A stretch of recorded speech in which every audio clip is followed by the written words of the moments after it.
eu sou o professor Vinícius Masson e vamos dar início ao estudo da disciplina Economia.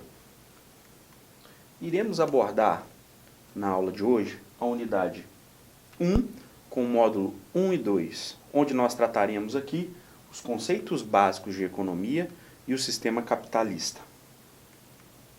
Bom, importante pensarmos aí qual o conceito inicial de economia. Economia, deriva aí de uma palavra grega, do oikonomia, onde oiko é casa e nomos é lei, ou seja, seria a lei da casa. Bom, mas para entendermos melhor aí o surgimento da economia e o porquê que essa teoria foi criada, vamos dar uma olhada em mais um conceito sobre economia.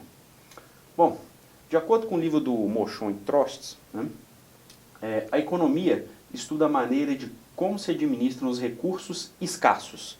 Bom, vale a pena dar uma paradinha aqui pelo seguinte, o grande ponto do estudo na economia trata-se da questão da escassez, ou seja, a economia existe a partir do problema que os recursos na sociedade são aí escassos e as necessidades dos indivíduos são ilimitadas.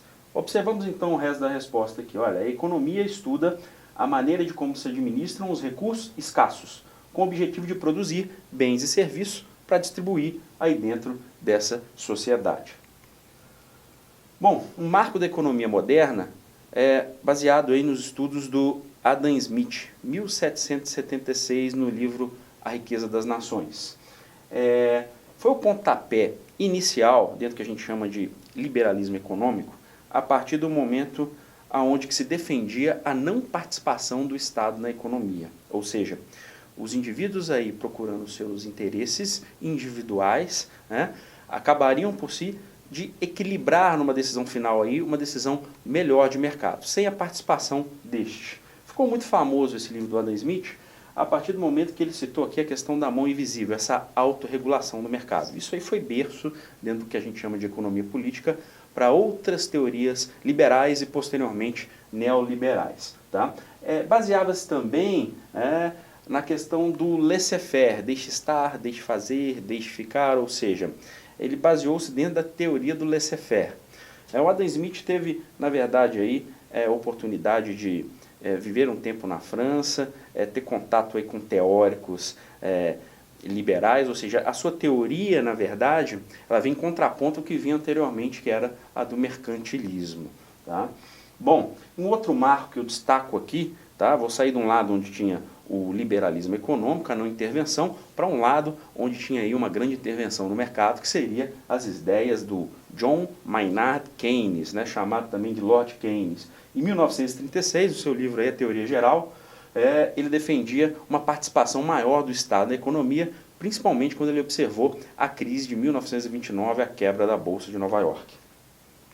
Bom, problema econômico fundamental, a gente definir aqui o porquê que a economia existe, parte basicamente da ideia que a necessidade dos indivíduos são sempre ilimitadas, ou seja, infinitas. E os recursos disponíveis na sociedade, esses recursos, mesmo que você considere produtos aqui, recursos naturais, mão de obra, capital, todos os recursos disponíveis na economia são recursos aí que nós dizemos aí escassos ou finitos, ou seja, não casa muito bem essa situação. Recursos aí finitos, escassos, necessidades aí ilimitadas. Há um trade-off, há um embate. A economia entra para tentar resolver esse problema. Tá? Não é um trabalho fácil, mas é o que a economia se propõe. Bom, um outro problema econômico fundamental também no desenvolvimento do estudo econômico é definir o que eu vou produzir, como eu vou produzir e para quem eu vou produzir. Evidentemente, se eu fizer essa pergunta em países, dois países diferentes, nós podemos obter aí respostas completamente antagônicas. O Brasil, até pouco tempo atrás, com o grande crescimento que houve aí de 2000 a 2008 na nossa economia e produção, poderia haver uma questão estratégica de se preterir aí a produção de um produto por outro, ou seja, preferimos produzir carros né, dando os incentivos à produção, esse tipo de coisa. Na China, por exemplo, pode haver a necessidade de se produzir mais bicicletas. No Irã, pode haver a necessidade aí de produzir mais armamentos. Ou seja, essa pergunta de país para país aí, você vai tendo respostas diferentes. Mas é uma pergunta que todo governante deve se fazer, né? O que eu vou produzir, como eu vou produzir, para quem? Né? Para definir muito bem qual é o intuito daquela economia, daquele país, aonde se quer chegar. Bom, quando se fala de sistema econômico e essa organização desse sistema, é observar como essa sociedade ela está organizada, tá, para desenvolver essas atividades econômicas, basicamente atividades de produção, circulação e distribuição de bens ou serviços. Lembre aqui, falamos de economia sempre de bens e serviços, porque não se vende só bens, também serviços, né? Temos aí, historicamente definido dentro da teoria econômica, fator de produção, ou seja, aquilo que é utilizado para produzir, como terra, capital e trabalho. Esse é o tripé de produção numa economia capitalista, onde tem a ideia da propriedade privada, é o principal fator de destaque. Bom, principais formas aí que nós podemos observar apresentadas no mercado, né? A economia de mercado, que nós conhecemos aí, que é a nossa economia capitalista, que eu acabei de citar aí para vocês a característica, né? Propriedade privada, descentralizada, e de uma economia planificada, centralizada do tipo socialista para prover aí os bens e serviços para a sociedade. Dentro de um estudo na economia, é importante destacarmos aqui a distinção entre o que chamamos de micro e macroeconomia. Como o próprio nome diz, uma visão micro é uma visão menor, uma visão macro é uma visão maior. Tudo bem, mas vamos entender melhor como é que seria esse tratamento. Quando eu trato de microeconomia, principalmente eu estou falando aqui numa visão mais relacionada às famílias e como essas famílias, as pessoas, se relacionam com as empresas. Porque existe uma condição que nós chamamos aqui de fluxo circular de renda, que os recursos aí são oferecidos para a venda aí pelas empresas, os produtos, né, são oferecidos pelas empresas, as famílias então adquirem esses produtos e pagam com o dinheiro, que esse dinheiro vai até as empresas. Bom, esse fluxo circular de renda, eu coloco ele aqui bem destacado para vocês entenderem.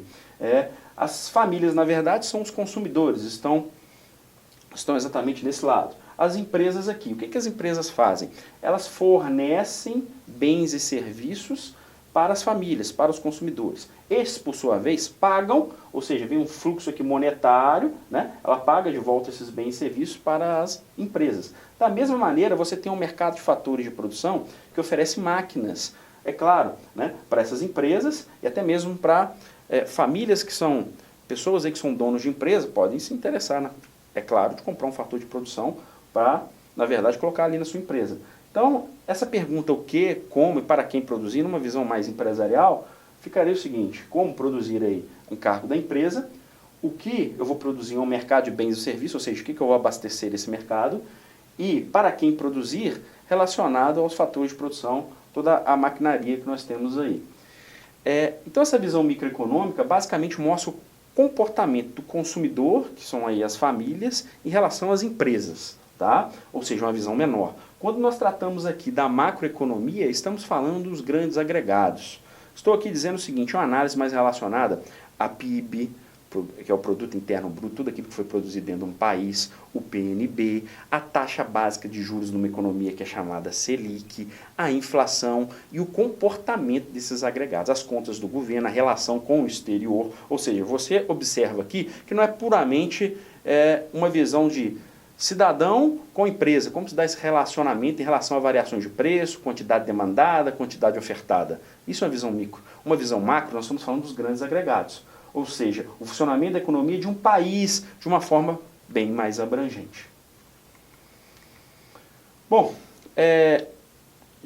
de maneira geral, apresenta-se aí 3 setores dentro da economia. O primeiro aqui é o setor primário, que está voltado à produção aí por meio da natureza, onde a gente destaca aqui como exemplo, né, a produção através da natureza, como agricultura, pecuária, pesca, reflorestamento, ok? E mineração. O setor secundário, ligado à atividade de transformação, ou seja, industrial, atividades industriais, onde os bens aí são transformados. Destacamos aí o setor de metalurgia, bebidas e mobiliário. E o setor, por fim, aí, o terciário. Não envolve somente a produção física, não tem essa ideia da produção física, e sim da prestação de serviços, né? O grande problema é quando você observa um país onde esse setor terciário cresce bem mais do que o setor primário e secundário, né?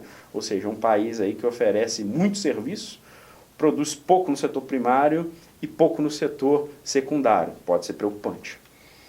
Bom, como nós falamos aqui do surgimento da economia, dissemos aqui também sobre a distinção de micro e macroeconomia, dos setores relacionados à produção, setor primário, secundário e terciário.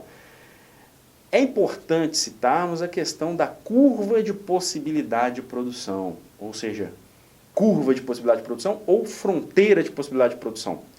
Seja um governo, seja empresa, tem que se preocupar com isso, ou seja, quais são as várias combinações possíveis relacionadas à produção que eu posso ter nessa empresa. Evidentemente aqui, a CPP vai mostrar para a gente um trade-off, né, em relação ao que eu vou optar a produzir dentro dessa empresa. Ou seja, dadas as combinações possíveis. Vamos dar uma olhada nessa curva de possibilidade de produção. Esse aqui é um gráfico de curva de possibilidade de produção ou fronteira de possibilidade de produção. E dá a ideia de combinações e até onde eu posso produzir. Observe aí que eu plotei alguns pontos aqui. Ponto A, dentro dessa curva de possibilidade de produção. A curva está aqui, né?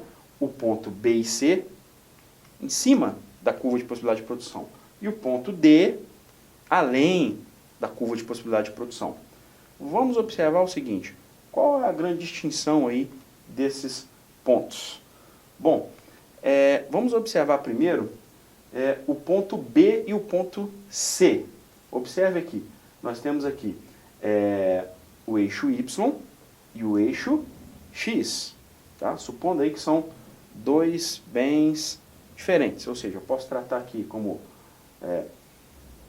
bem A e bem B. Combinação de produção de uma empresa produz aí dois bens somente. Observe aqui, bem B, combinação B e combinação C.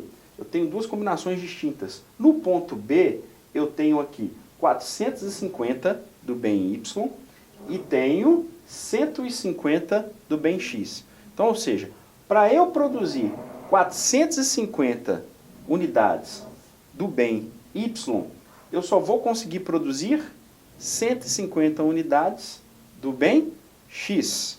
Já no ponto C, eu tenho combinação 200 e 250. O que isso mostra?